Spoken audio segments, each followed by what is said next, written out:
Hello, and welcome to the show at Wrestling with Entertainment, the only audio experience on the website, the trusted choice for interviewing all your favorite wrestlers every Tuesday and Wednesday, and previewing and reviewing the latest shows on WWE, AEW, New Japan, and everything in between every Saturday on YouTube and Castbox, sponsored by Rogue Energy and Player One Coffee.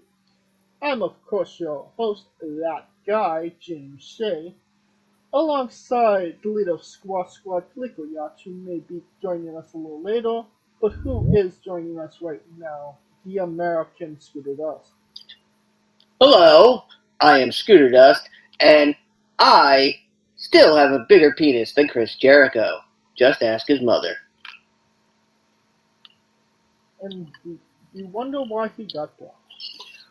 It was a good week for Wrestling With, as we interviewed Betty Bower, our first interview from Austria. And then Wednesday we had Bryson Blade from Singapore, so a very international flavor this week for Wrestling With. Definitely recommend going into our archives and checking out those interviews. This upcoming Tuesday, we have Justin Pac-Man Xavier in the Cincinnati area. We talk about the championships he's currently holding, being under the learning tree of Jake Chris, deathmatch wrestling, Pac-Man, and so much more. And then this Wednesday, we have Ken Warren.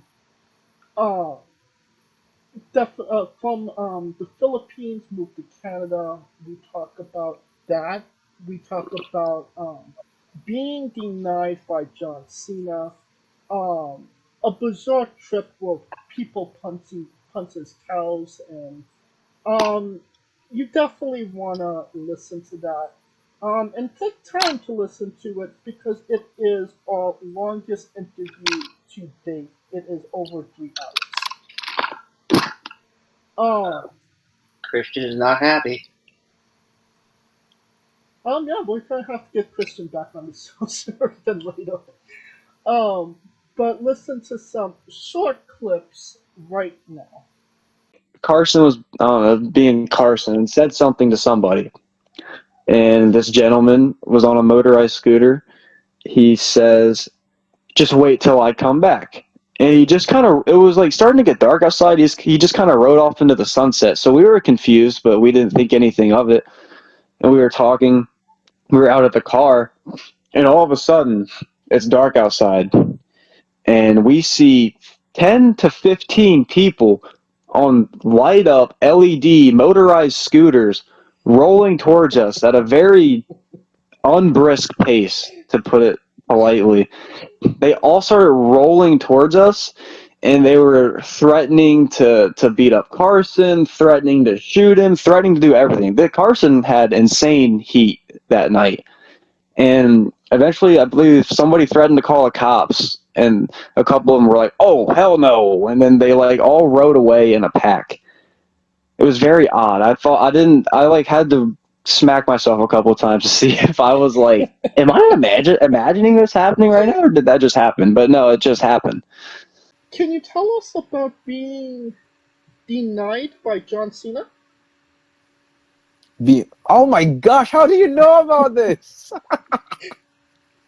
Who are you, man? What the hell? How do you know about this? Hey, I do my research. Oh my, who did I disclose it to? Holy shit. I'm trying to think now.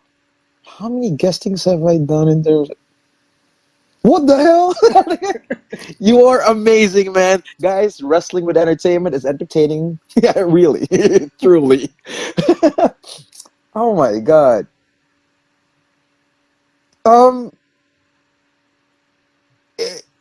I am such an optimistic person, and this is not the Ken Warren character talking, right?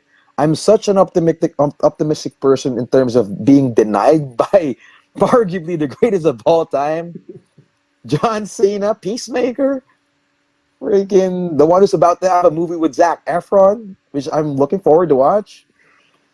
comedy movie. Um, I turned that denial into something positive. I was in college at the time. I'm like a Chris Jericho, and I know people would get like, "Oh, stocks the wrestlers," and like, man, you're just freaking jealous. You don't know where they are, you know. And I have my connections, like you know. And to be fair, my connection works for the WWE, so that's what I know. So, you know, like it's not I'm doing something illegal. Like, guys, when I do it, I actually check in the hotel. All right, and then on the 26th we have a special Monday interview with Showtime Deshaun Watkins, the owner of Compania. Um, the 27th we have Maddie the American Daddy. 28th we have Uncle Money. The 5th of March we have Casey Kazana. The 6th of March we have Big Sam. And then the 13th of March we have Jim Melancholy. A stacked couple of weeks for Wrestling Wit, to say the least. And we should have some other things coming up as well. I think we're done putting ourselves over. No? Scooter? I think so. I mean, Kaliko has joined us, so. Yes, he has. Uh, Like a ninja. and it was a great day for wrestling because we are wrestling with the news. And once again, AEW is in the news, and it's maybe not for James, you cut out. Oh, can you hear me now? Yes. AEW is once again in the news, and it's not for positive things, but once again negative. Hookers. Can you hear me? No, I just said hookers and cocaine. Will you stop it? I thought that was NWA. Wrong NWA.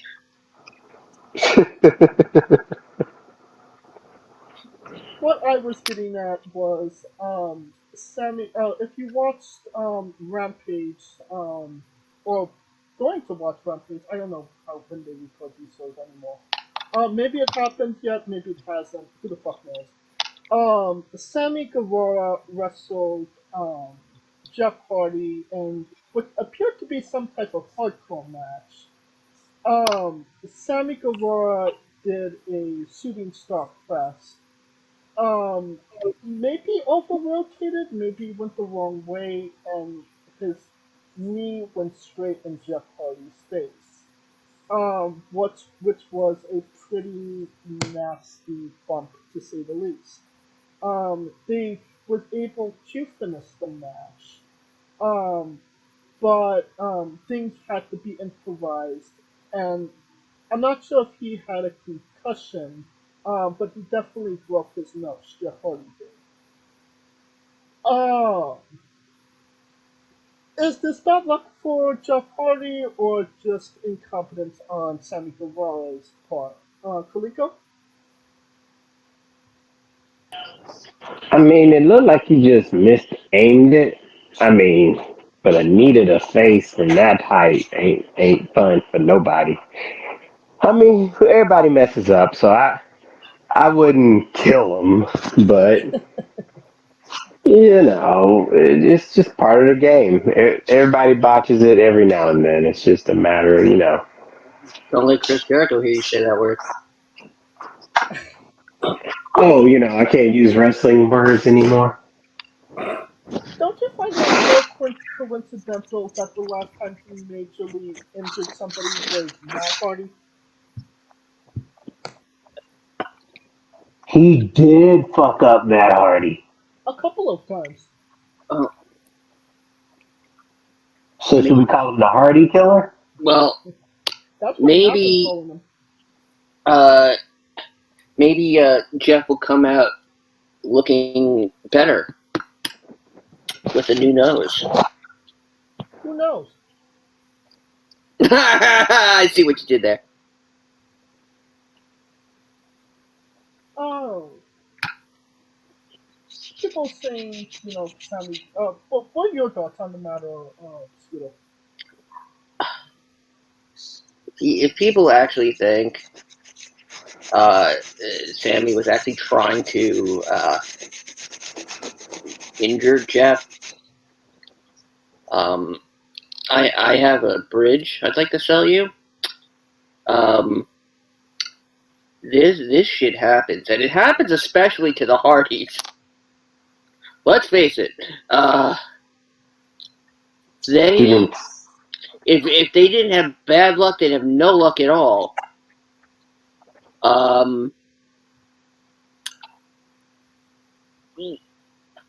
You gotta think that this is like almost a sign saying,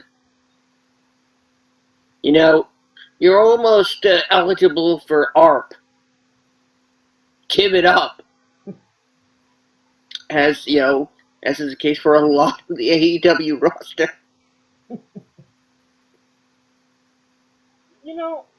I get he's Jeff Hardy. He still wants to, wrestle. Good on him for wanting to continue his career. But you know, you could he could totally extend the longevity in his career if he stopped trying to be the Jeff Hardy of 20 years ago. Stop being Team Extreme. Right. Like, you could do that shit, every now and again, and I think a lot of people would pop for it if he did. But wasting a hardcore match on a show that really nobody is going to watch, That's it's a AEW in a waste. nutshell. It's a waste of Jeff Hardy. It's a waste of a hardcore match. And he's going to be out for a couple of weeks now because he broke his nose. It wasn't a main event. It wasn't. It was It was just a B show main event that nobody is going to watch. So was it really worth it in the end? You know what I mean? Yep. That's it. That's the thing, is that, again, AEW, or rather Tony Khan, is trying too hard to make every match seem important on every show. And he still has not realized that there is a formula to booking. What are the two most popular matches on a show? But excluding for Deathmatch? No. Not the type. Not a match type. The first match and the last match. Okay, yeah. Those are always the two. And back in the day, the match that was going on when half the show was over. Right. But now, really, the first match and the main event should have relatively equal weight in terms of importance. Like Dynamite, Texas Deathmatch. By the way, not a Texas Deathmatch. That was a last man standing match between Orange Cassidy and fucking Matt Taven. Maybe. And Matt Taven had a Texas Deathmatch? Yep. And again, a traditional Texas Deathmatch happens with a pinfall and then a 10 count. Like Randy Savage and Crush at WrestleMania 10.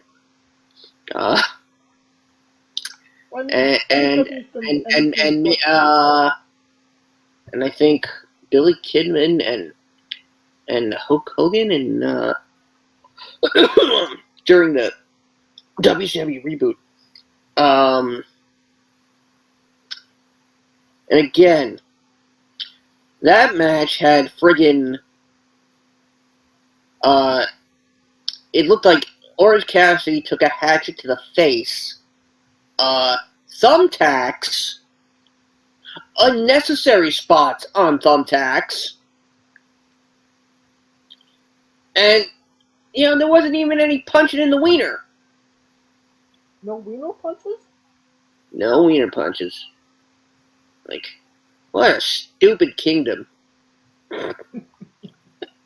Like, God. And what they should be, making the most, important, thing is something. Guess what? Less and less fans aren't giving a shit about Sting's last match. Because who's at the center of it? Not Sting. The Young Bucks. Yes. And of course, their hairlines once again know when to get the fuck out. I think they put some of their hairline on their chin. Yeah. Like those fucking white suits, like having the blood on them doesn't make them tough to me. It just shows me that they just don't do their laundry. Like, Sting's last match should never have been a tag team match. And yeah, we know Sting can't really go a traditional singles match anymore. Yet, which means this whole match is going to be Darby bumping, as always. And it's essentially it's not gonna mean anything in the long run. The Bucks don't they don't get a rub from it. They put reality into it. And it's still not as important. Well, to all your points, would we have loved to see, Sting in one more one-on-one match? Absolutely. But, honestly, Sting knows what his body can and can't do at this point. I don't care! He does what we ask of him! Well, do you think that Ric Flair knew what his body was capable of when he had his last match? Yes. And he was like, thanks, Viagra. So, See, that's what's keeping Ric Flair walking upright. No, that and Woo. What do you think Woo is? Nothing but liquidated Viagra. And magical mushrooms, apparently. No, Red Bull in Viagra form. Viagra in a Red Bull form, rather.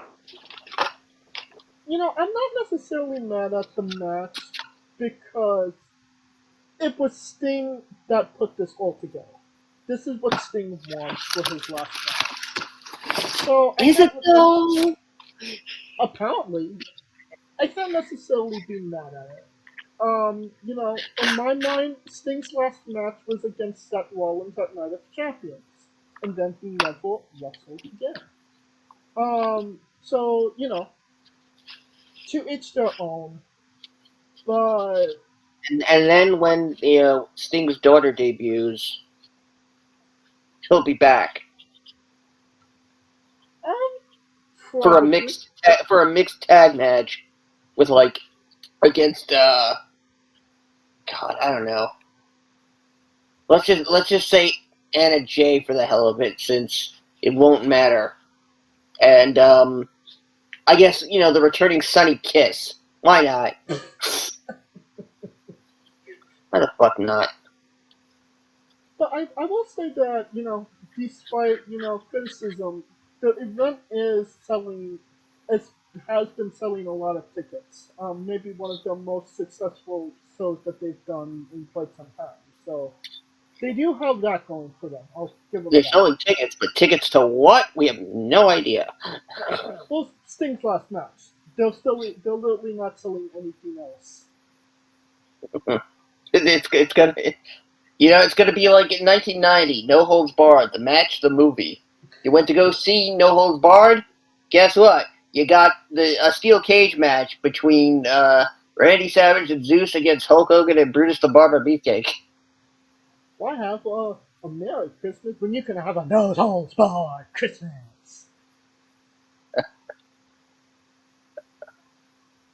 Maybe it was just a home video release. Um, well, that brings us to a little bit of interesting news. QT Marshall is back in Yeah. AEW as vice president of creative and talent. Because clearly none of their talent has creativity. And he just won a title on I believe it was in CCW. QT. Yeah, he won a title. Well, as far as I know, and keep in mind I don't know everything. It's not in a wrestling capacity. It is only backstage. I'm sure if they told him to put the tights on, he would, but he's not going to be a character. Hey, you know what? Hey, we need more QTV, don't we? No, we don't. I mean, I want to see another single by Harley Cameron featuring Harley Cameron. What say you, Kaliko? What are your thoughts? Because QT left the company in January. I think January 1st, if I'm not mistaken. And February 17th, and he's back. Literally a month and a half later. I mean, he's back. That's what he wanted. So, I mean, that's what we wanted for the guy. So, I think it was a power thing. He just felt like it wasn't going in a good direction. I mean, it just shows good business that they had a reconciliation. So, you can't really get too mad at it. The one person that they really kind of can't afford to lose as far as continuity wise is coming back. So that's good. Always a good thing. Always good for people to come back to the job that they really want to go back to. But here's the thing, though. QT, it's been announced that he's returning, but it hasn't actually happened yet. Right. There hasn't been a statement. Yeah, that's coming directly from 411 Mania, and that was only 6 hours ago.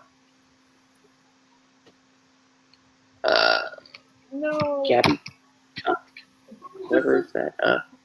This is just how I'm looking at it. I'm a bit cynical. But is this less about QT Marshall and more about what QT Marshall has to offer? And that being the Nightmare Factory, having that connection to Cody Rhodes, and all of the people that is connected to the Nightmare Factory has a better chance of coming to AEW than WWE. I think the WWE might have the same views on the Nightmare Factory that we do.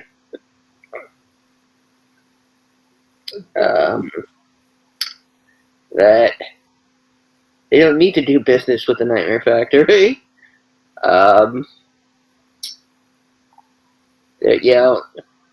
Hey, they're perfectly fine with their JD Cargill to their QT Marshall, which, by the way, if you haven't guessed already, will be clearly be the sixth woman in the Elimination Chamber, and we'll get to that later. But great, QT. My grandmother? Alright. God, I gotta. Alright, Cthulhu! Get to the point, Scooter. QT sucks. Is that blunt enough for you? Thank you. Well, damn. Is that blunt enough for RVD? I'll ask him on 420. I think I likes it a little bit thicker, his blunts. I mean, And his bitches. okay, I mean, you know what?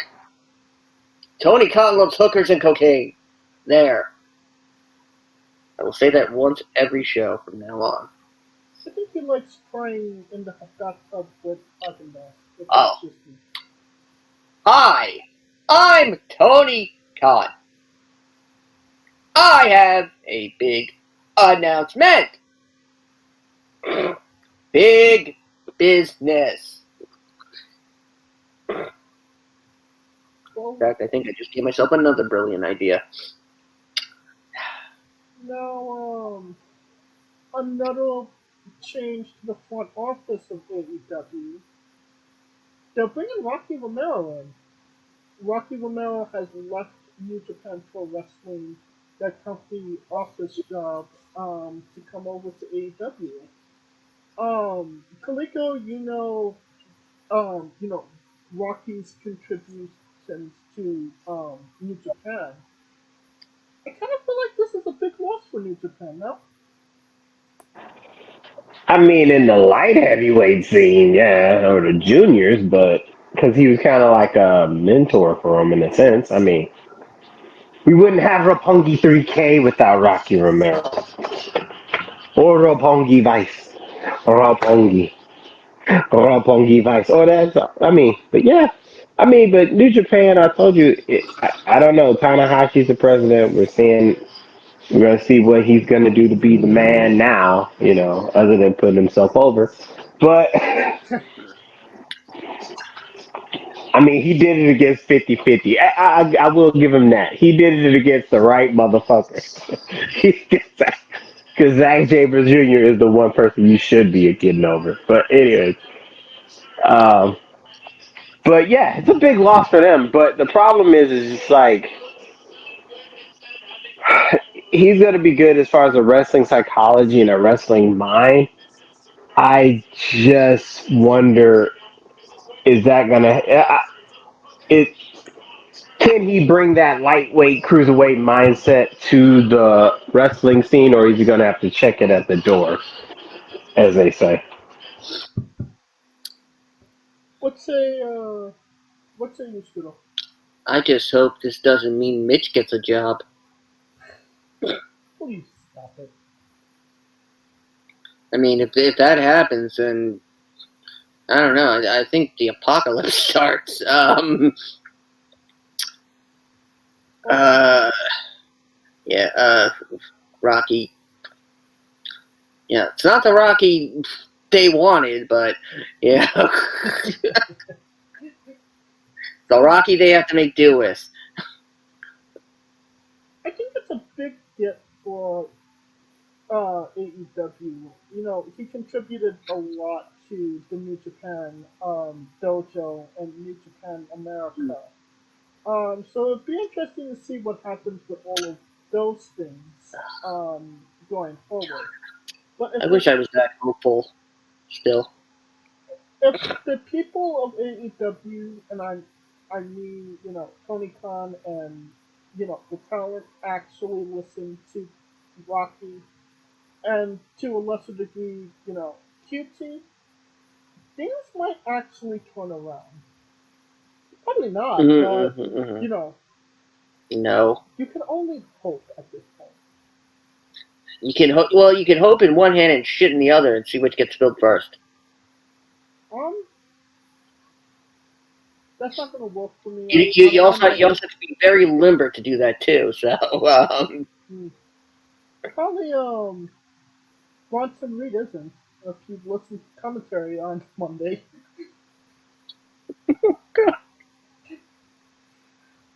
Um, uh, Speaking of Tony Khan, we've gone over his mean tweets over the last couple of months. Um, Finally, actually talked about it in an interview.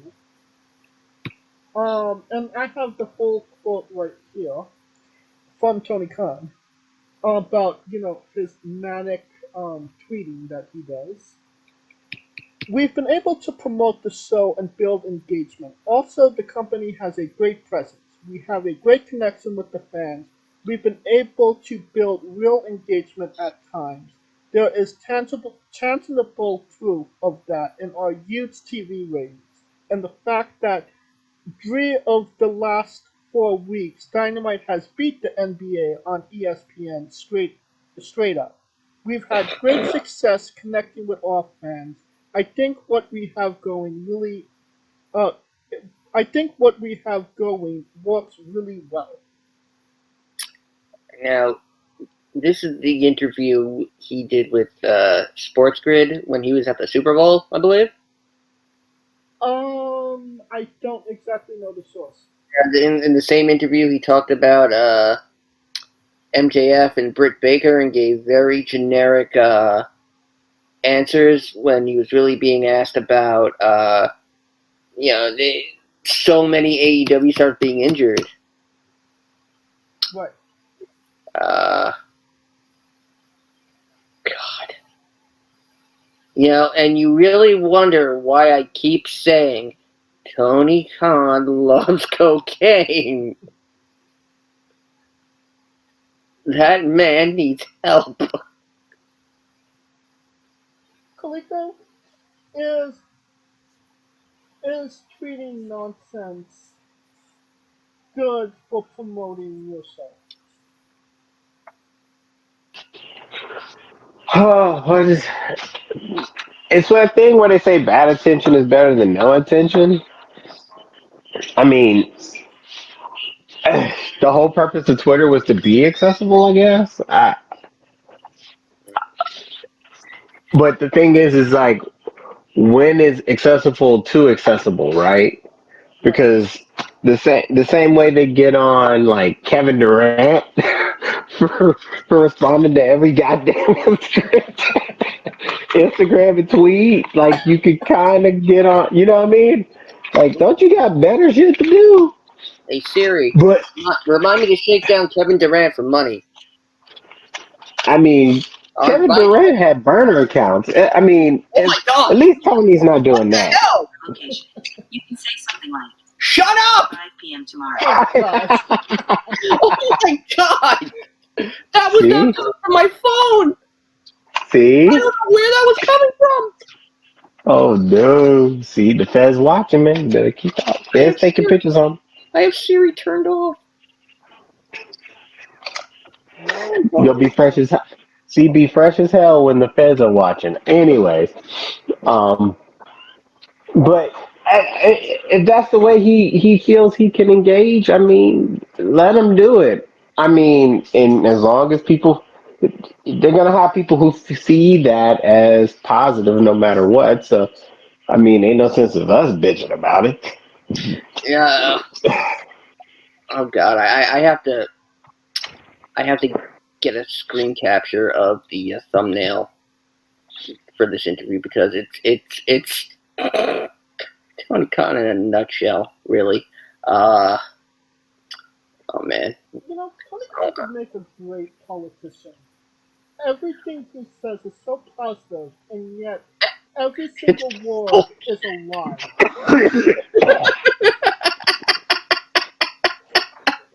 uh, Like, Con Con 2028. legitimately. Like, we've got real engagement at times. This is tangible proof of that, and our huge TV ratings, and the fact that they have not had great TV ratings. The ratings that they maintain and hold every week has gone down for Dynamite. I don't think Collision has recovered from the ratings that they lost from CM Punk, and what's it called? Rampage is a show in the woods because literally nobody watches it. And Dynamite has beat the NBA on ESPN straight up. These are who actually in their right mind believes that? I mean, is he talking about like inside the NBA or is he talking about? No, he ain't no goddamn way he's talking about Inside the NBA because the Inside the NBA is the best television show on this fucking planet right now. Like, ain't nobody fucking with the Inside the NBA is the number one television show on this earth, and no one can tell me no different. Come on, let's get a chaperone. So my problem is that he's saying he's beating the NBA on ESPN when you can't even keep a follow from Inside the NBA, which is the number one TV show on cable television I didn't when it realize. comes on. I didn't realize friggin' the NBA actually had games anymore on ESPN. Oh, they do, and that's the problem. But the problem is the games are like on a. They don't have basketball games on. Like Monday's like college, so I'm like, yeah, you're beating college kids. Is that what we're hoping at? Because Wednesdays are usually like because it's all a family, right? ESPN, ABC. So they usually run it like Wednesdays, Fridays, and like the weekends now since football's over. But ain't no way they play an NBA on a Monday. Because ESPN has a ACC, Big 12, and all them cats. They play in college during those weeks. Well, I'm a hooper, so that's why I can, I mean, watch five midgets hooping if I wanted to. you're saying they can't hold an audience with a following from inside the NBA. They can't hold a following from a following from The Big Bang Theory. Or A stupid metrics. literally a rerun of a show people probably seen a billion times gets a million views, but AEW drops to 8 million, I believe. Yeah, but somewhere along that lines, it's just yeah, it's lies. And what does a liar do after he's dead? Lie some This more. is a riddle. This is a riddle. And not a Matt riddle. He lies still. Well, from one promoter, people question to That's a good one. That's a good one. I give. Yeah, I give him that one. That was a good one. uh, that was good. Anyway, um, from one promoter that we dislike, a lot of people dislike, to a promoter that the talent actually loves. Yep. The TNA talent actually wrote a letter to Anthem about the firing of Scott D'Amore. I read some of the letter, like it was a really long letter, and I just didn't want to, read all of the letter. It didn't necessarily seem like I wasn't exactly sure what they were getting at, and I'm not sure if you've read the letter. I did. Um, I understood the crux of it. Were they asking to get Scott It D'Amore's job back? they were that it would be a jumping off point to getting him back, so that they could produce a better show for Anthem. It was the right. It's the right way to go about it.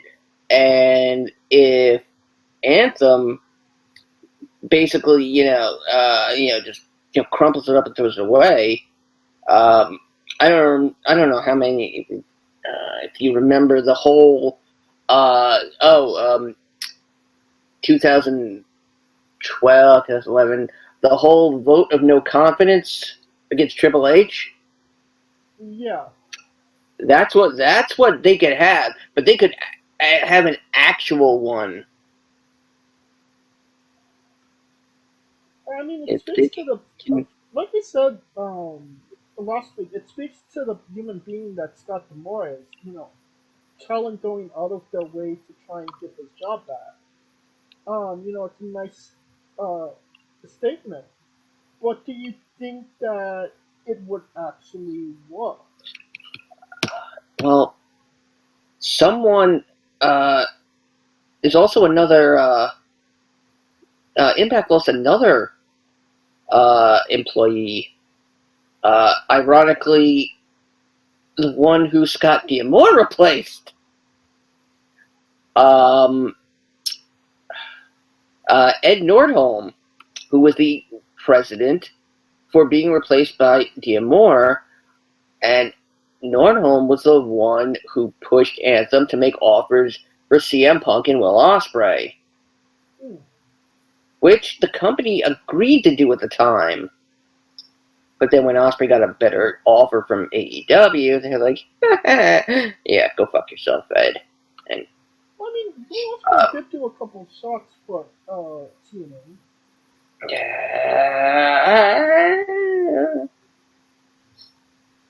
I mean, I don't know if you know this, but Okada had some matches with TNA in the last couple of months.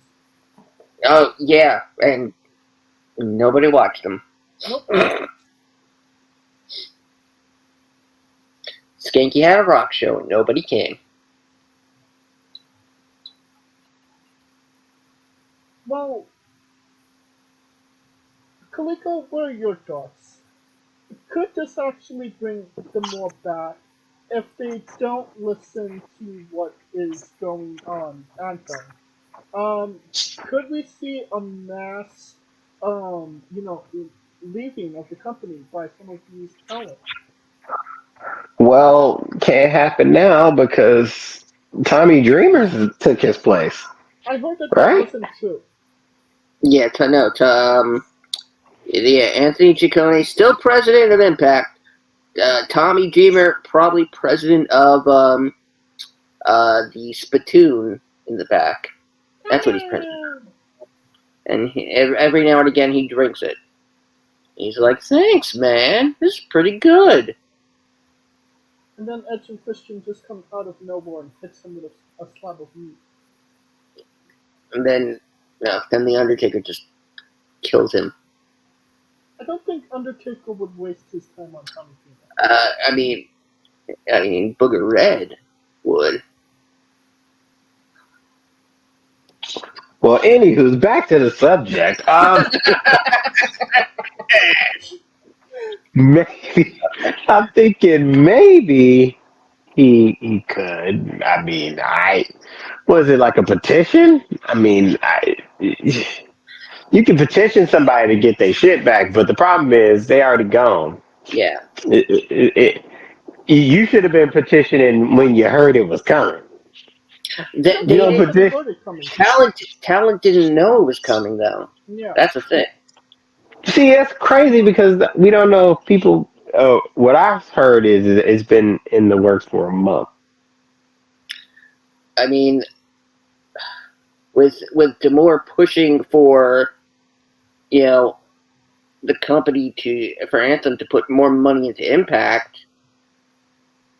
Again, this is it's WCW 1991. You might as well call Anthony Ciccone Jim Herd. Like, you know what? Let's put Moose in a hunchback suit.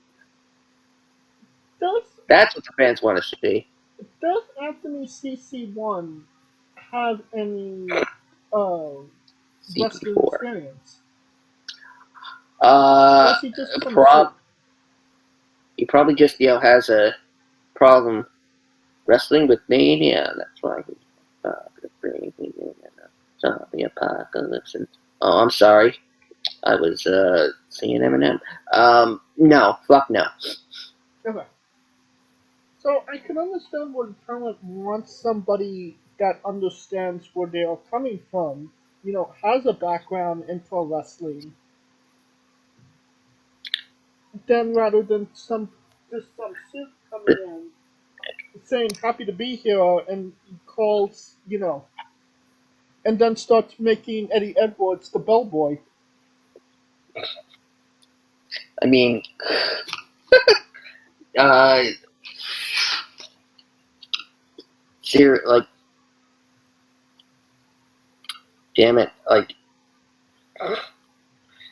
it's like the whole thing of like, sure, of course, we'll absolutely take this into account.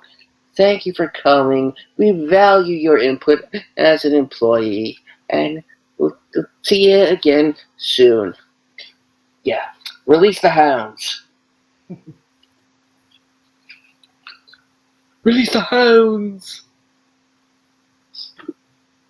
So, going on But I to mean, either way, they ain't coming back. He ain't coming back. Motherfucker.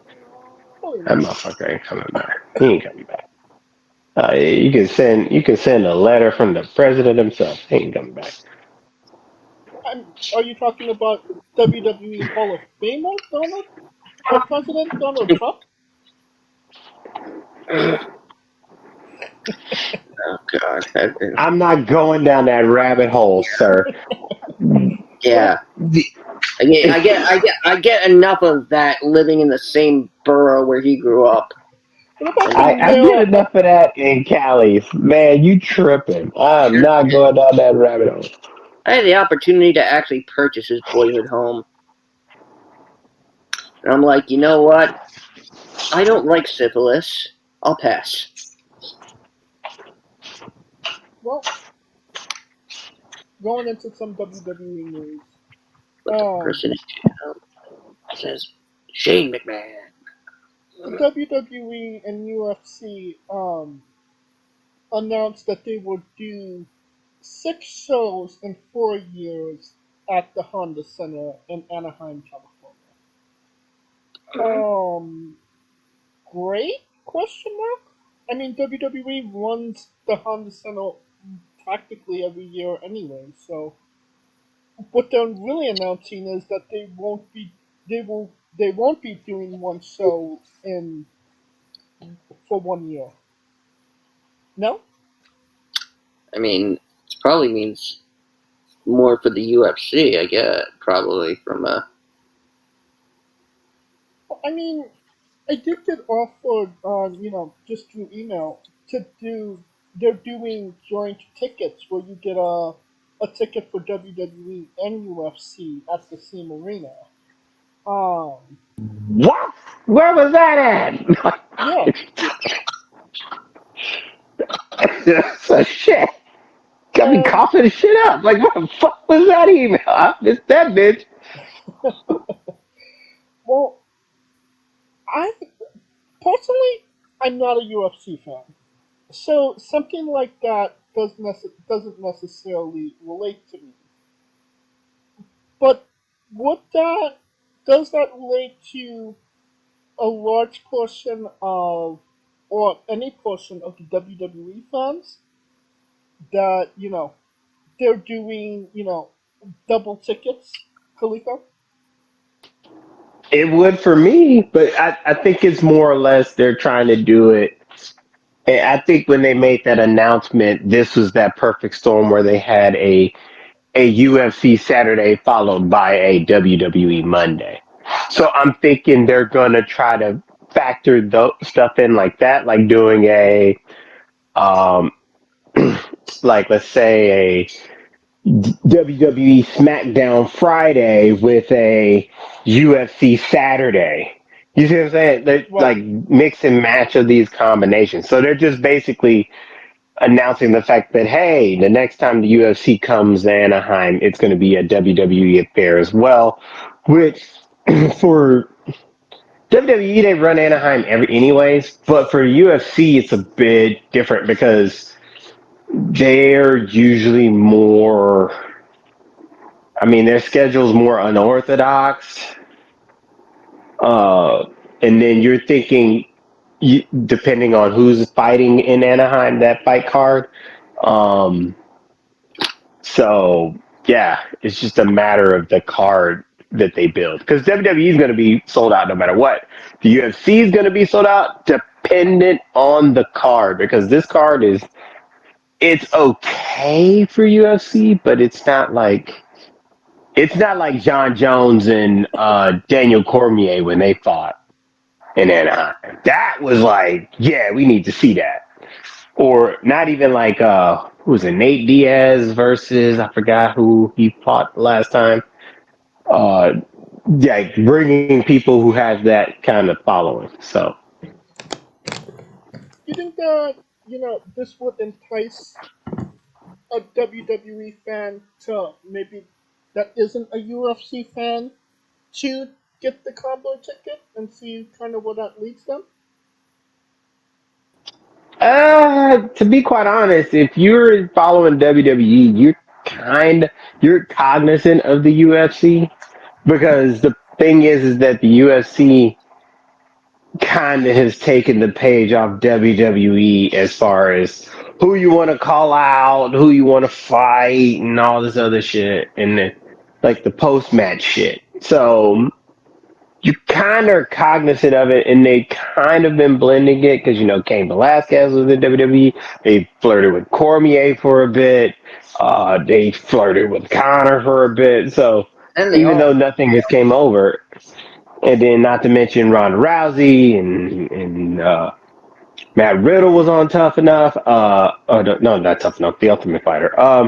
So you see some lanes where people can kind of understand it, but I don't think I don't think the audiences are too. Their extremes are super different, but the middle casual kind of can understand both.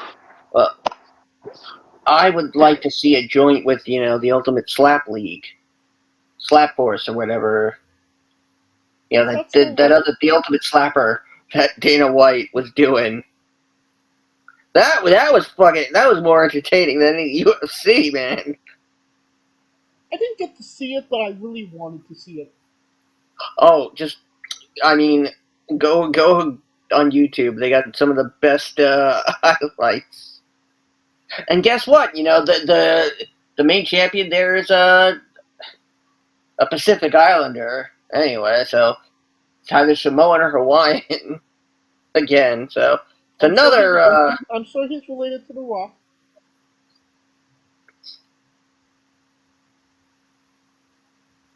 Yeah, I'm not denying that. I say that as a joke, but it's probably true. I think he's related to everybody. I'm related to The Rock. He You're has related that. to The Rock. He has We're that. all related to The Rock. He has that Genghis Khan blood in him. Hey, I actually do. So I actually do have Genghis Khan DNA. I mean, we probably all do. It's Well, no, I am. I am actually. Aside from the traditional things that make up my Jewish ancestry, part of my ancestry actually is Mongolian. hmm. Yeah. So you related to Rusev? Like, like He's Bulgarian. Bulgaria Yeah. and Mongolia. I know what I said. I know Anyway, what I said. hey, it could have been Croatia, which is one of the countries that tried to get into my Microsoft account today. Hmm. I mean, or it could be. I mean, you could be a con. Oh no! Oh no! Oh God! Oh! Oh God! Where is my blade? I must fall on it. Well, Just this trying to give myself a tattoo, and now I'm just gonna poke myself to death. this was a news fell in the cracks for me the last couple of weeks, but I did want to bring it up. Um, Talking about somebody that wants to fall on their sword, Mick Foley. He mentioned on his Excited about. podcast or his show or somewhere that he's 58 right now. When he turns 60, he would like to have one last death match. Oh God! And he said that he'd like to do it against either John Moxley or Matt Cardona. Um, Mick, you're a legend. People love you. We don't need that question answered. Take a cue from Ric Flair. Maybe watch the match and just don't. I Scooter, mean, the question is, who will die first in that ring from blood loss? John Moxley might be See, dead by then. a lot of people probably don't remember is that before he was Shield Dean Ambrose, he was showing up to signings with Mick Foley Dean Ambrose. Right. And Mick couldn't get cleared to do the match. yeah, and you know what? Like, I know we talk a lot about it, and we do make we make our quips and everything, but one of the areas where I really get scared is the amount of bleeding in AEW. And now lately, Mox hasn't done a lot of that, thank God. But of course, going back to Swerve and Hangman, which, by the way, that's the reason Jericho blocked me, because I compared him having the Golden Shower match to Swerve and Hangman losing the total amount of blood lost in that match could fill one person, and they fucking walk it off. So, but you know what I'd be interested to see? Let them do a death match with no blood. I mean, I feel like WWE's done that. Like, just like, or like you rigged them with like squibs, and you bleed that way. What say you, Kaliko? What are your thoughts on Mick Foley having one last death match when he turns 60? Are they trying to like increase like that? Remember that Spike TV show, A Thousand Ways to Die? Oh Yes. God! Are they trying to find 1,000 more? Like, what is the hell is going on? Looking for that on streaming. Like, Oh, what the hell are they doing? Like, I mean, okay, all right. I mean, Seth MacFarlane can make a new movie, A Million Ways to Die in the Ring. I I will say this: it his 58 is different than another a whole different other bunch of wrestlers 58 because that boy 58 feels like it's 132 based on how his body takes. It's like the difference between a New York 10 and a Utah 7. Yep, an LA 6 and an Iowa 9. That's basic. Yeah.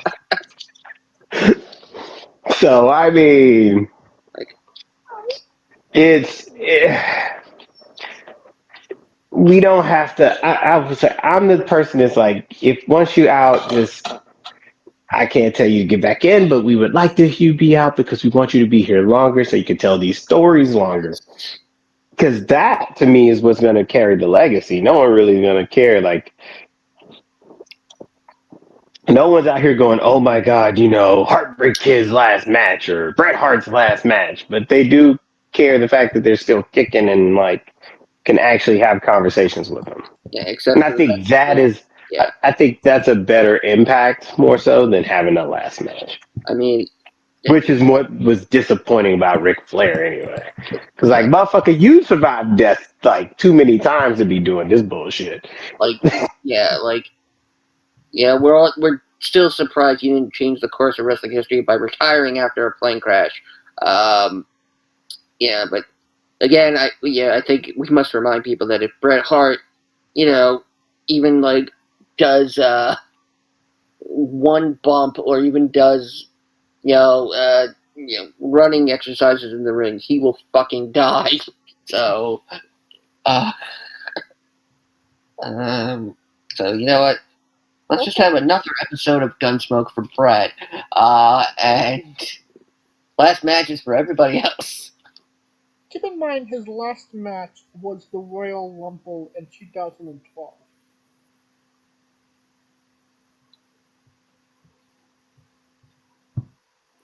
I think I agree with Kaliko. Just get back in the ring. It's okay. It's we don't need that question answered. Do you?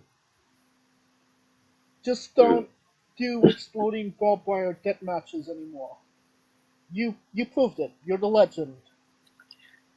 Well, Be a legend. Make a sports string. wait, yeah, you said did you say Bret's last match was the 2012 Royal Rumble? No, Mick. Ah, okay, yeah. I was about to say yeah, because Oddly enough, he did a match in 2011 where he teamed with Terry Funk to wrestle Bob Orton and Roddy Piper. wait, but Hmm? that was okay. I keep forgetting. Uh, oh shit! Hold on. There we go. Shit. That was weird. My mic was off, but yet you could still hear me. Weird. Yeah. Okay. Still on. I keep forgetting Piper died in 2019. I think it was. I feel like it was so much longer ago. It does seem that way. Like it's been like over 10 years since Mick Foley has had a match. So let's keep that trend going. Alright. And if you are going to have your last match, just don't do it with Ric Flair. Maybe he means like Rock'em Sock'em Robots or something. I would absolutely love that. They did that in WWE, like in the 90s. They did the Karate Fighters tournament Yeah. with the that I still god I had that issue somewhere and I got saved it and I had the brackets too and everything. Well, that will conclude our coverage of the news. And now a quick word from our sponsors.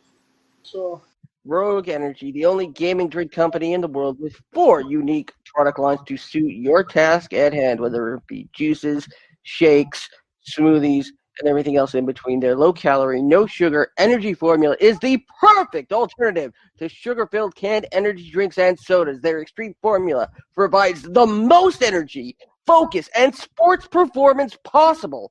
Their hydration line offers focus, ingredients without the added caffeine. Drink it anytime you're thirsty. And their shake formula is so delicious.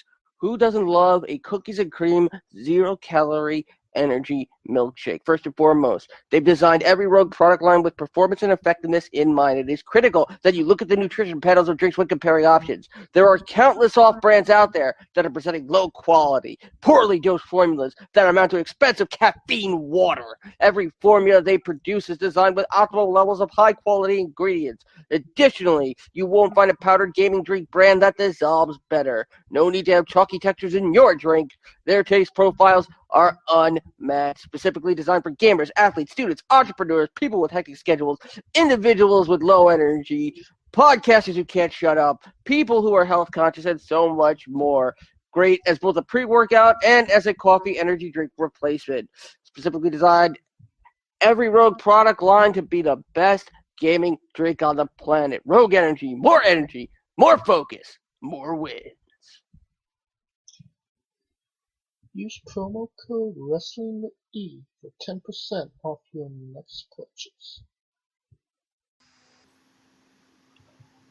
And we are wrestling with WWE Elimination Chamber Push.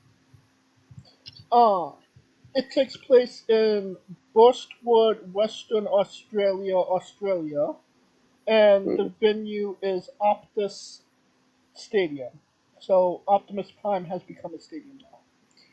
Funny enough, Elimination Chamber is what my stomach is called after a night at Taco Bell. Isn't it all? Isn't Everybody's, all our yeah. stomachs? But it's also mine after White Castle, too. Then you might have a problem. White Castles are delicious. I mean, oh, of course, but it's worth every report I have to file with the Great White Round one. Now, as of right now, only 4 matches have been confirmed for Elimination Chamber. That could change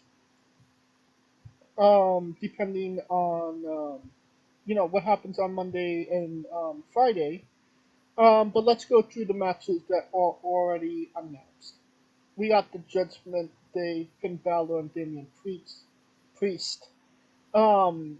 They're defending the undisputed WWE Tag Team Championships against the New Catch Republic, Pete Dunne and Tyler Bates. Pete Dunne. Dunne? Dunne. That's what Pretty Deadly are calling him. I don't know what Pretty Deadly is doing, other than looking at clouds that look like Queen Elizabeth for some reason. Yeah, well, it's in the same segment where they said Dunne. But yeah, why the New Cat, like, it just sounds like a Drew Gulak ripoff. It sounds like a Star Wars fan fiction. The New Catch Republic.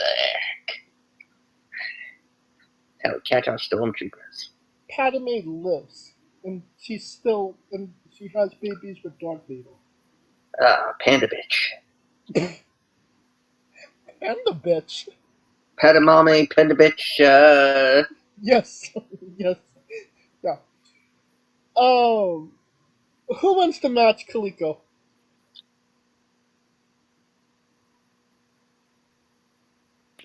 I don't know because it's Stone and Bait versus. It's like, when are you gonna see them crack, right? And another more important question is, when they gonna break that goddamn tag team championship? They done did it to every other goddamn belt except that one.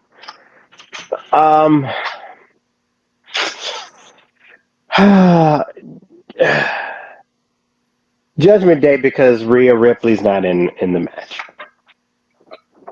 Scooter? I'm expecting Miz and Truth to get into this match. I think they're waiting till Mania. I am gonna say the Judge line. I mean the Bloodman Day. Damn it. Yeah. I mean, if you really think about it, there's probably no more two people that would be booed. Actually, you know what? Make that three that'd be booed, other than besides Finn Balor, Pete Dunne, and Tyler Bate. All from the UK. And we know how Australia feels about the UK.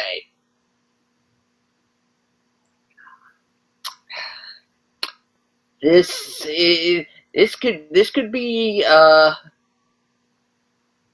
one of the most interesting crowd reaction matches.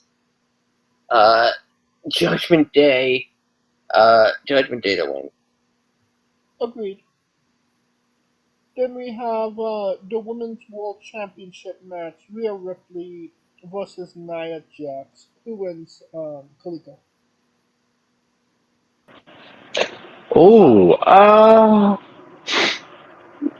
can both Judgment Day members win?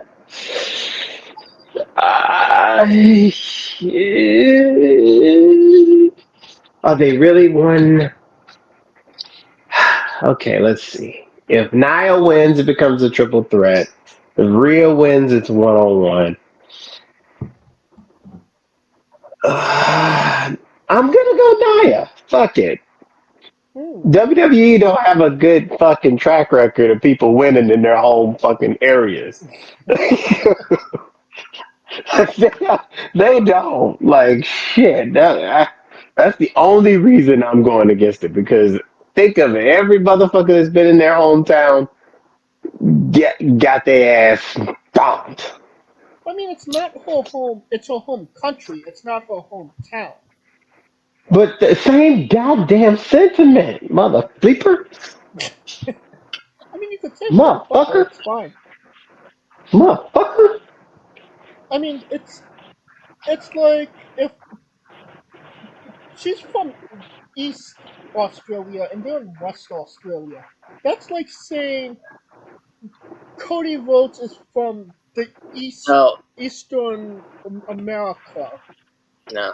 That's like saying someone from New Zealand is from Australia.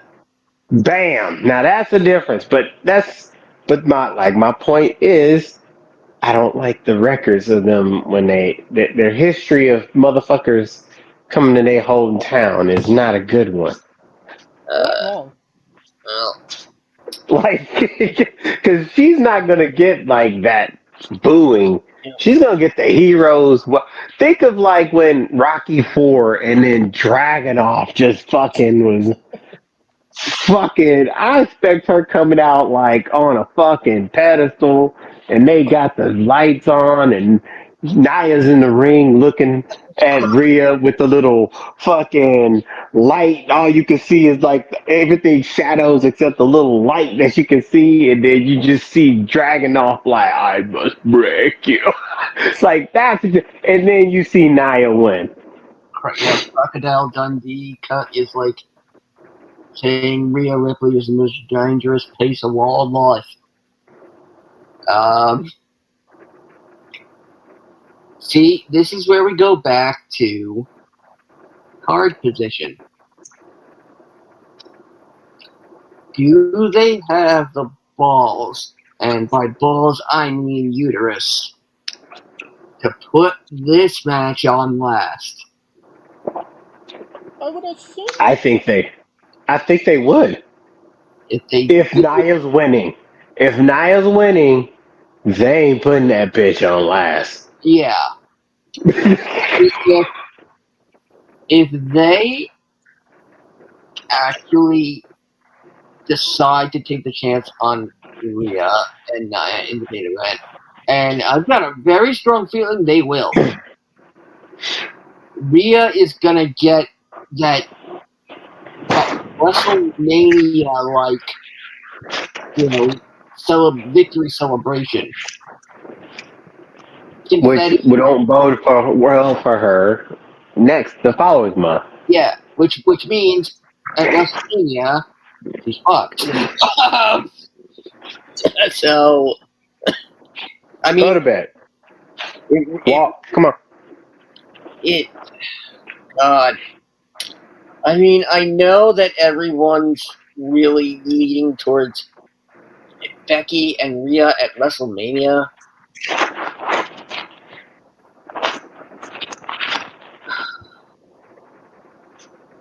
But if Jade ends up being in the chamber, especially so they can Almost 9. pad that statistic, Got it. especially I hate to say this during Black History Month,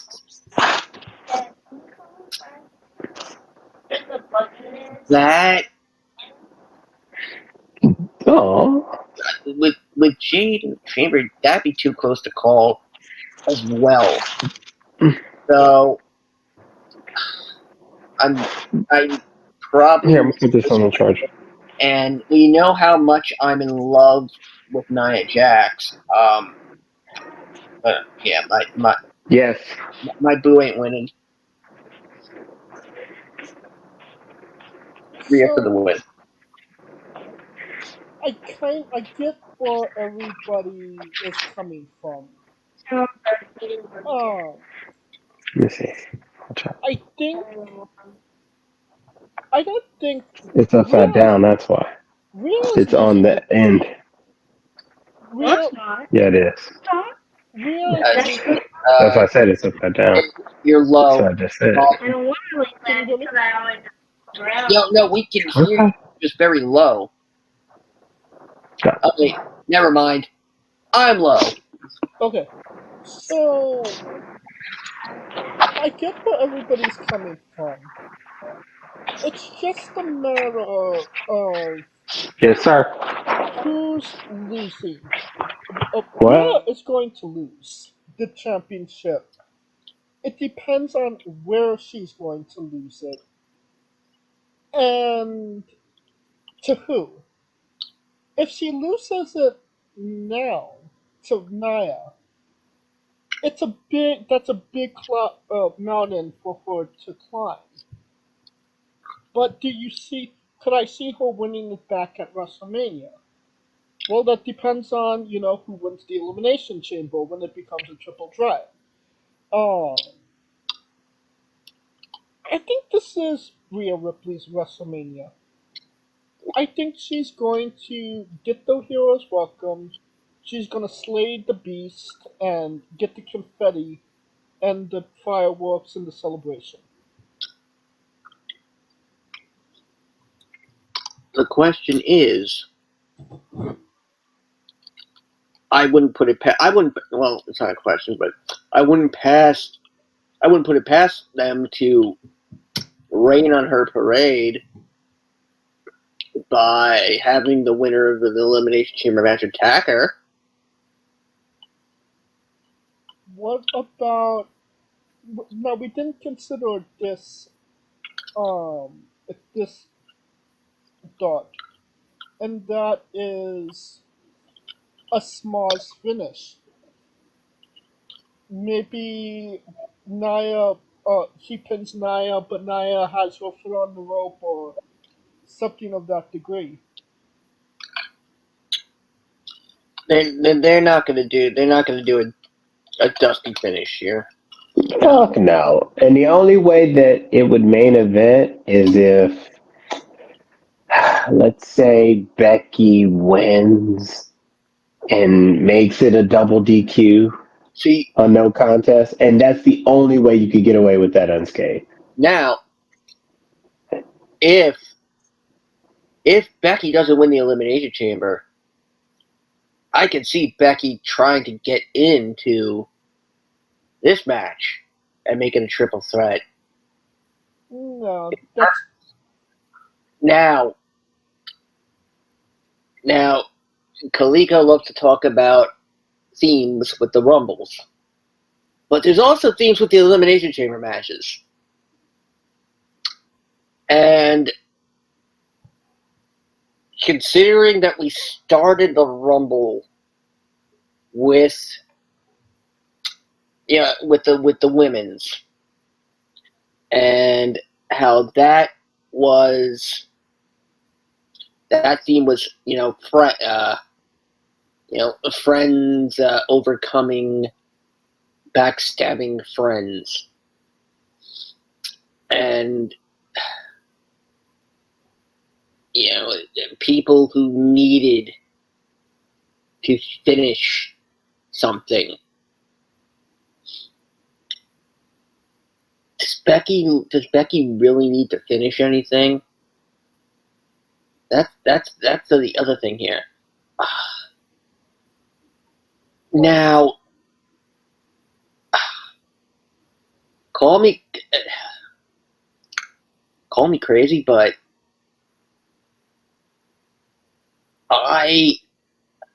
I almost expect Liv Morgan to come out of left field here. Well, we all give our picks of who we thought was going to win Rhea and Nia. So let's get into it. The women's elimination chamber match. The winner gets a women's world championship match at WrestleMania, extra large. Becky Lynch versus Bianca Belair versus Liv Morgan versus Tiffany Stratton versus Naomi versus Battle Royal winner. Not sure who that is, but I've heard great things. And you'll Well, it's happening right now, or yesterday. It's happening right now, yesterday, or maybe in 2 days. I don't know. I haven't slept in weeks. Maybe it never really happened at all. You're absolutely right, Scooter. If my eyes weren't on Becky Lynch, it would be on Liv Morgan. But is Liv Morgan a story you want to tell with Rhea right now? You know what I mean? Yes, but again, it's like, I'm going to say this. Becky is essentially the female equivalent of The Rock in terms of being able to transcend, the fans hating her. I don't think the fans ever hated her. Yes, they did.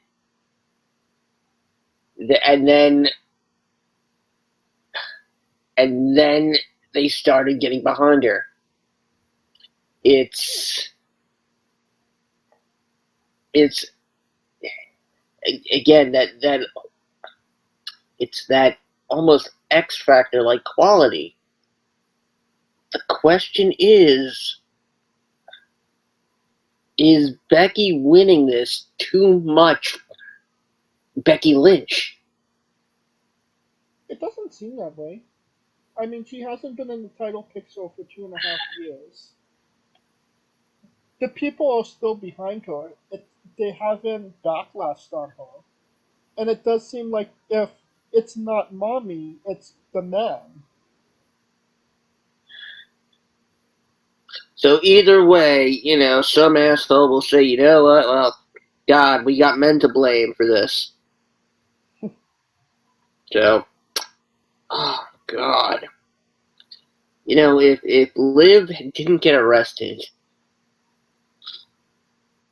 I mean, and Australia was a penal colony, full of criminals, so. What are your thoughts, Kaliko? So you know what? You have the blonde white woman win. It's long shot. Special guest is Emma. It's a long shot, but it's a long shot. I'm gonna say Mae Young. Probably got a better chance than Emma. Maybe Ava.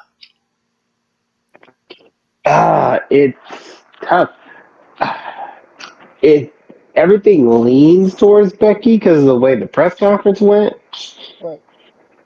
Um, I just I'm not gonna say that she's gonna get hate for losing because I told you she's one of those.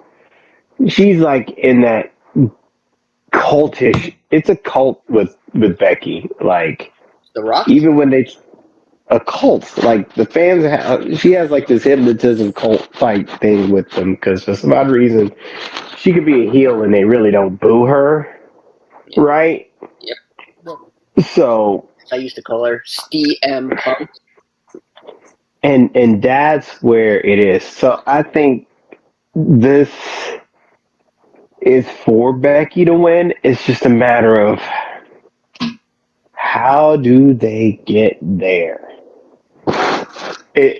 Are they gonna do her like you remember Shayna Baszler when Shayna Baszler went in and choked everyone out? Are they gonna do them that way, or are they gonna do it like a fighting champion type of way, like barely get by way? And also, when this match starts, I think they're going to start with the women's elimination chamber first. Um, so that way, Becky will have a play into that women's match because of the fact that she has a reason to go after both of them. Because keep in mind, she did not beat Nia. No, she didn't. Uh, uh, we also have to take into account that there is the a Grayson Waller effect. I was gonna bring that up when we were out of this match. Yeah, but yeah, again involving another Australian. Yeah. Emma, not. No. So, well, you're choosing Becky Kaliko, right? Only because she's the only person that has a continuing storyline with either winner of the women's match. Scooter?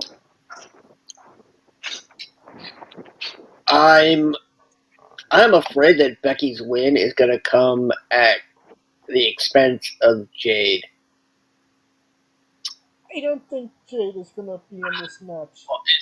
Or rather, well, I mean, considering that Jade was in the room with the three other uh, people in the match before Naomi qualified, that usually that usually spells something. Now, unless they're planning on just giving Jade a match, like against any one of the women or Braun Breaker. Um, mm, like I would see, I would see Jade besting Bianca here, Bianca causing Jade to lose to Becky, setting up Bianca and Jade, and Becky and Rhea, because after this, the two matches we were going to want to see is Becky and Jade and Rhea and Jade. Um, And maybe Jade and Nia. I don't know about that. I But think I mean, after Mania, right, like, but after Mania, I think you're right about Jade costing Bianca the her spot in the chamber. I don't necessarily think that Jade has to be a part of the chamber match in order to do that. We've seen it be done before. Um, I'm not. I'm not on the. I'm not in the favor of Jade being in the chamber match just to lose. You know what I mean? uh, we've also seen last minute additions. Uh, you know, theory. Um, so I mean, I could see it becoming a 7-woman elimination chamber. Meh. Again, if Becky wins, that means Jade has to lose by pinfall or submission. And I don't think that they would do that. Well, here's the thing. You could do a double pin Oh god, no. in the chamber. That's such a Vince ideal. And the ruling would be they're both eliminated. I hate that. Um, it all you know what? It also depends on if they made any changes to the actual chamber itself. I don't think that they changed the baby proof so. Like, are is it going to be easy to potentially interfere? I mean, are the the box is going to be broken before we get to the second match? But I usually fix them.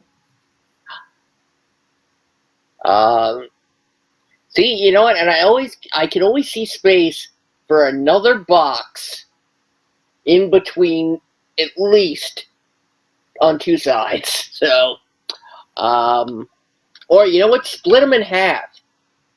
Like, God, when they had a tag team split,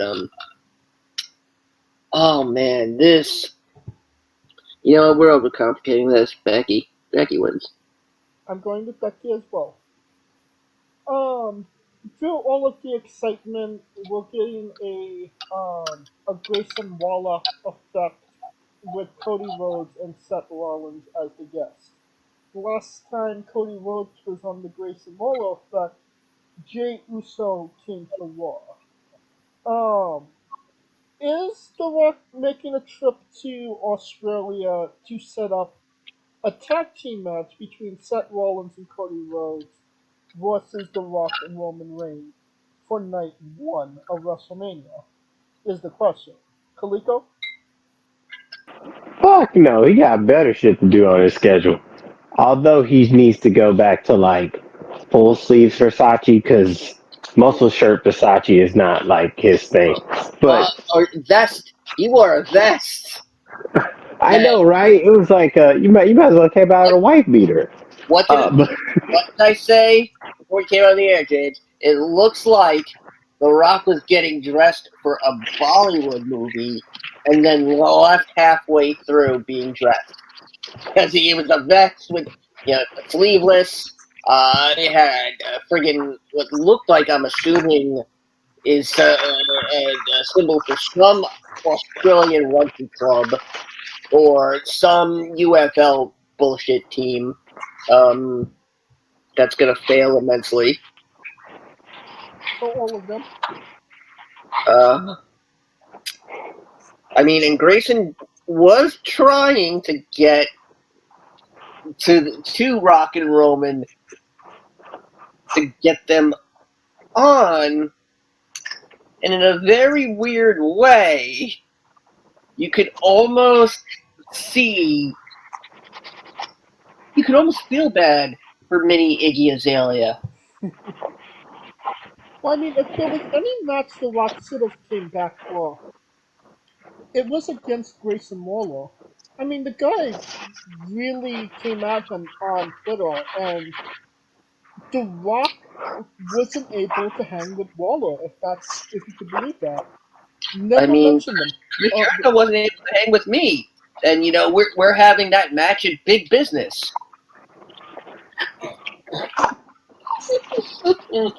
Oh, I need my meds. Take your meds, Scooter. yep, Um, take him. about, Oh, shut up, don't think George Washington. I don't know I don't know how I feel about a tag team match for WrestleMania Night 1 and then the double championship match on Night 2 because Seth's not going to wrestle twice in the same night. He's It's not there. There is not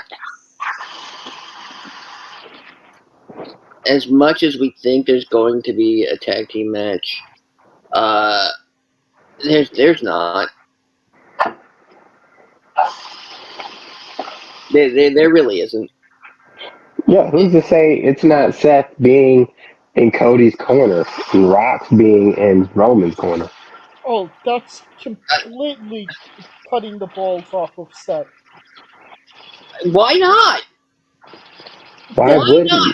Why not after the man who beat him 3 times and with a torn muscle?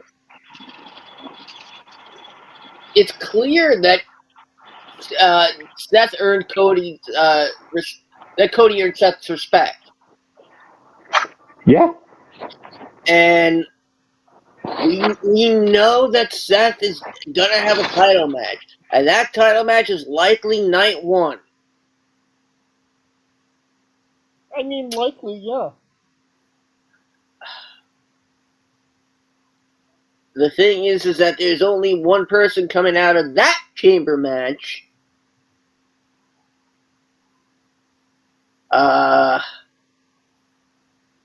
Two. So, you know what?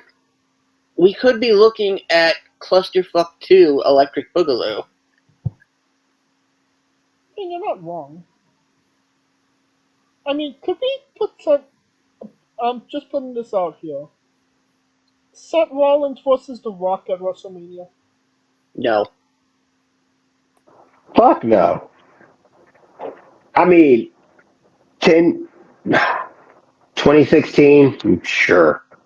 2024, it still can happen because of the fact that Seth kind of came to the defense and you could kind of see it, but the problem is Seth also got other shit to worry about because he's got to focus on who the fuck's going to fight him at Mania.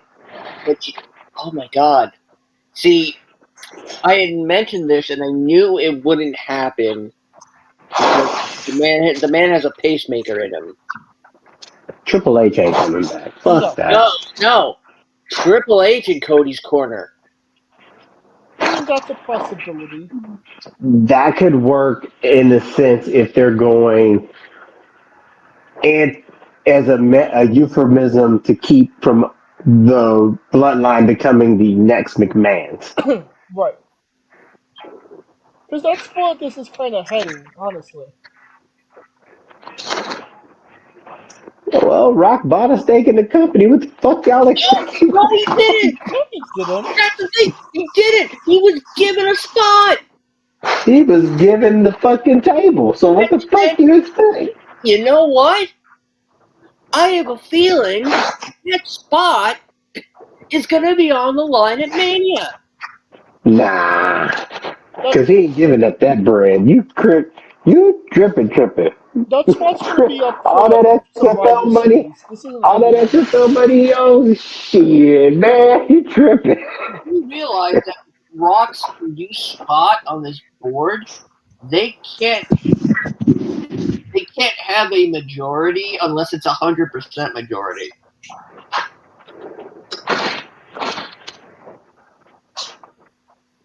Well, It went from 13 to 14 with the Rock. hey.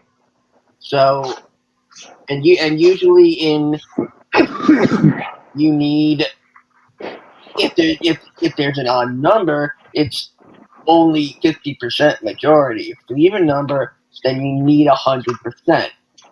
Mm-hmm. So let's get into the main event. yeah. The Elimination Chamber match for the World Heavyweight Championship opportunity at WrestleMania Extra Large. We got Drew McIntyre versus Randy Orton versus Bobby Lashley versus LA Knight versus Kevin Owens versus Logan Paul. Considering that Drew McIntyre is literally the only Raw superstar in this match, does that give you an indication of who's going to win the match? And the fact that he has basically re-signed Allegedly.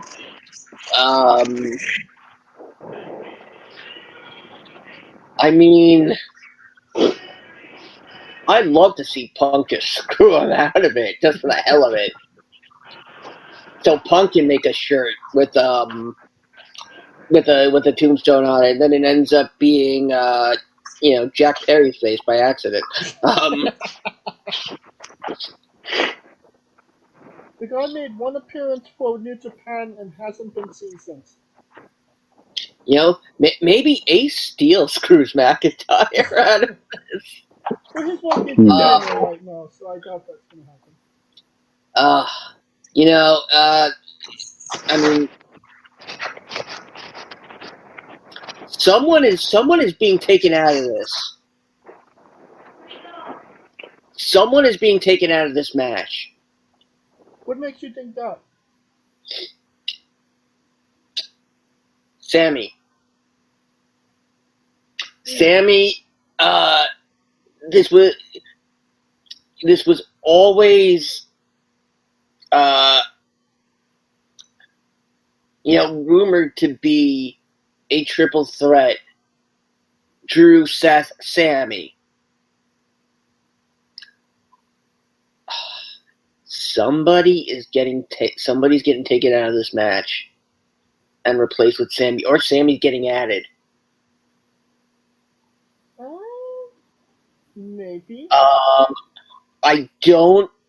don't think Sammy would win it. I think Sammy would come close. It would come down to Drew and Sammy, and we'd be basically looking at Kofi Mania 2.0. It's a little difficult to how you fit Sammy in there. Because, I mean, the whole Cody Rock Roman thing, there's two heels. It's Rock and Roman. In Sammy's case, there's one heel. It's Drew and Seth's another face. You know what I mean? Yes, but I mean it's never stopped, WrestleMania triple threat matches. I mean, true. But it just seems a little less likely considering, Seth's a face. You know what I mean? I see more of Damian Priest making it a triple threat than anything.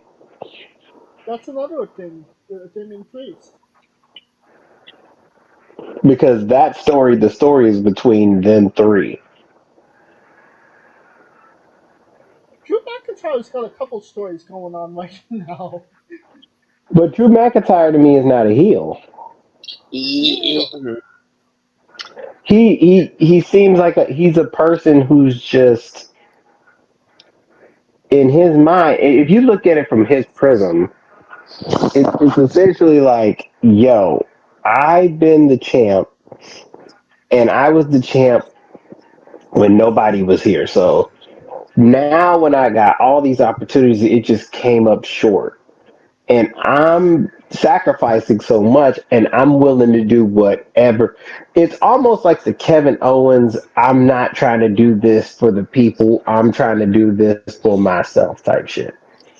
And he could give a damn whether the people cheer or boo him because he's made points on both sides where he's right, where they're factually true. Right. Mm. And would would Roman and would the bloodline be willing to enable Damien's cash in? That's a good question.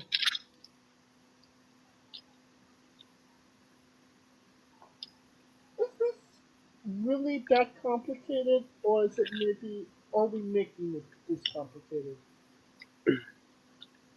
I think they've done a really great job at making us think it needs to be complicated. and at least this gives us a night to forget that Vince is such an asshole and should be donkey punched in prison.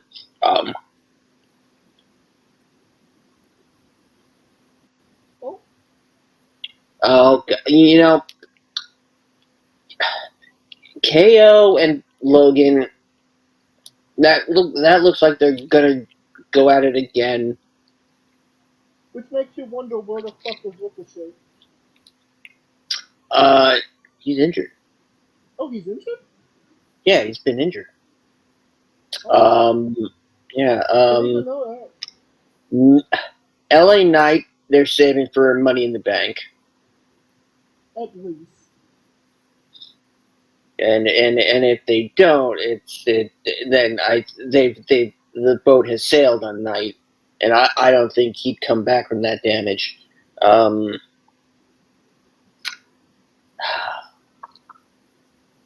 Drew is the only one that could win this. Randy is also someone I could see winning it. And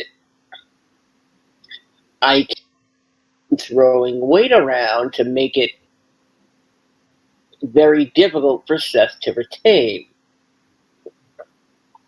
And that ends up being like a fatal four-way. My question is, they're not going to do 2 triple threats at WrestleMania. You never know. If they do, I mean, with 33, you had a triple threat. You had a fatal four-way for titles. But not the main 2. The women's, though. Well, we're not talking about the women's titles. Hey, women are just as important, man. You pig. God.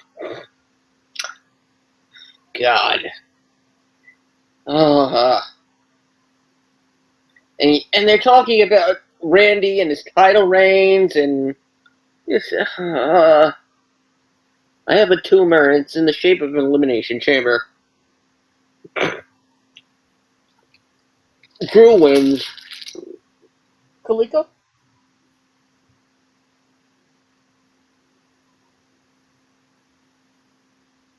Kaliko? I think Kaliko has passed out from the overcomplicatedness.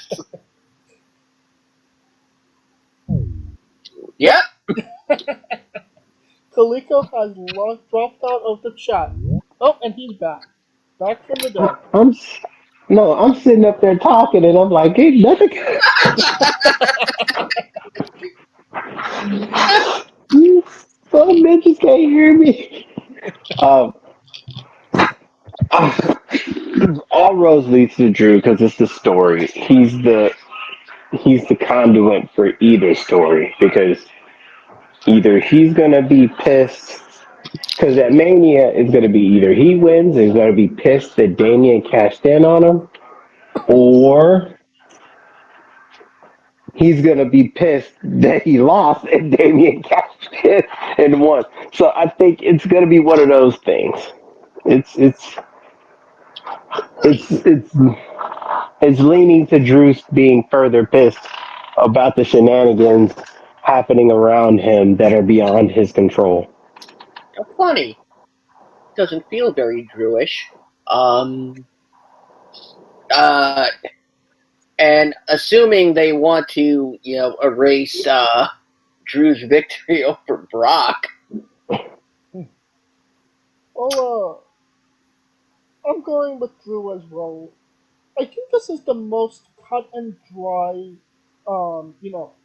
wrestling card that we reviewed. That we completely went overboard and overcomplicated for really no reason. See, but you brought up a very good point. It's a offset ratio of Raw to SmackDown, which means somebody has to come back over to Raw Raw. to even it out, and that's why I'm thinking Sammy. Yeah, because it can't be Owens or Paul because they're about to take off. Right. Or Cody winning the title would go to SmackDown, which would mean Randy would go back. Randy and Cody was always one of the matches I had said I had wanted to see when Cody came back. Right.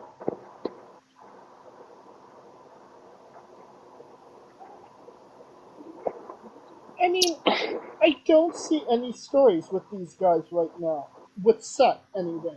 You can't do Knight and Seth. You can't. I mean, you can do Randy and Seth. The story that's been told. But does Randy need it right now? I don't necessarily think he does. So Kaliko's a point. Paul is going for Owens, and Owens going for Paul. So that eliminates two right away. So that only leaves, McIntyre. You know, it's funny, the people who lost the qualifying matches have more going on. AJ Styles and Anderson and Gallows are on the verge of exploding. I mean, and beat AJ. I have a feeling Randy's once again gonna be in a throwaway match, which technically was his match with Seth at 31. I could say that the match with Seth at 31 was throwaway. There was a lot of story to that Hmm. match. Yeah, it didn't last very long though. I mean, that was the first WrestleMania that led to the Uh, 24-hour manias. yes, but the heist of the century. Right. Hmm. Seth is champion, and what goes around comes around. I don't fucking know. Please. I mean, you got France, Berlin, Toronto. There's gonna be more events, more PLEs in other countries than in the U.S. for probably the first time ever. I feel like last year there was a lot. There You know, was. and There was a yeah, lot you of got. There's PLEs. probably gonna be a set. I mean, I'm surprised they aren't doing SummerSlam in Saudi Arabia. No, they cannot have SummerSlam in Saudi Arabia. I mean, To be real. did they announce where SummerSlam was going to be this year? Isn't it in Germany? No, that's the Bash at Berlin, which is on my birthday. Okay. SummerSlam is, I believe, the first week of August. I keep hearing Cleveland. Yep. Oh God, fucking Cleveland. God Like, damn it. what is it? What is it? I mean, since Detroit had a SummerSlam, I guess Cleveland has to get one. Cleveland. That's what I was like. Damn, you can't say. Their top it's export is crippling depression. so. I mean, Their entire you could, economy is based on LeBron James. they couldn't. At least we're not Detroit. We're not Detroit. I think it's time to conclude this our coverage of the Elimination Chamber before this gets more out of hand than it already has. I'm gonna take a crap. And that will conclude our coverage of the Elimination Chamber 2024. We'll do a full review of the show in 2 weeks because And it will be a lot longer than this. hopefully not, because we're not speculating, we're just reviewing, and that's a lot easier than speculating. Um, we're doing it in 2 weeks because when we're recording, it will be while the show is going on. So, You're Babe James. huh? You're breaking kayfabe! No, I'm this, busting your balls, man. Come on. wait a minute. When does this? I'm so confused. I mean, Fucking Australia time. next week, 2 a.m. your time. So Oh, shit, yeah. literally, yeah, 5 a.m. my time. If we're really being friggin' kayfabe, we're probably gonna end 2 hours before the show starts. We could probably do a review while it's happening. I mean, we probably will go back in time at some point. Very true. We will Deadpool the shit out of it. I mean, it's like Biggie. Isn't it great? My flight lands at 8, your flight lands at 9. My game just rewind. Of course, thank you for listening. If you like what we're doing, please like, subscribe, comment, but on YouTube and Castbox. This was sponsored by Rose Energy and Fair Coffee. Join us this upcoming Tuesday as we interview Justin Pac-Man Xavier, and this Wednesday as we interview Ken Warren. Follow the show at Wrestling with E, but on X, and Instagram for information on who we're interviewing, when we're interviewing, links to those interviews, and so much more. Follow me personally at JamesShay993. Where can we find Kaliko? I am Kaliko. Actually, I'm about to start booking WrestleMania. Man, I didn't know. It's going to be crazy. Can't believe I'm going. So it's time to roll. And where can we find Scooter? As always, follow me on X at Scooter Dust. Chris Jericho kid, because he's a big old baby. My new single, Jude Asshole, may be releasing sooner than you think. It'll be the best Judas parody ever until I write another one. Who knows? My portion of the show was sponsored by Zebras. Zebras, they're like horses if they were in jail. For Kaliko Yachts and Scooter Dust, I'm James Shea, and this has been Wrestling with Entertainment. Cute asshole, my mind. Oh, God. Hey, folks, this is the Colossal Mike Law, and you are listening to Wrestling with Entertainment. Enjoy the show. Support these guys. We appreciate it very much. We'll see you at ringside.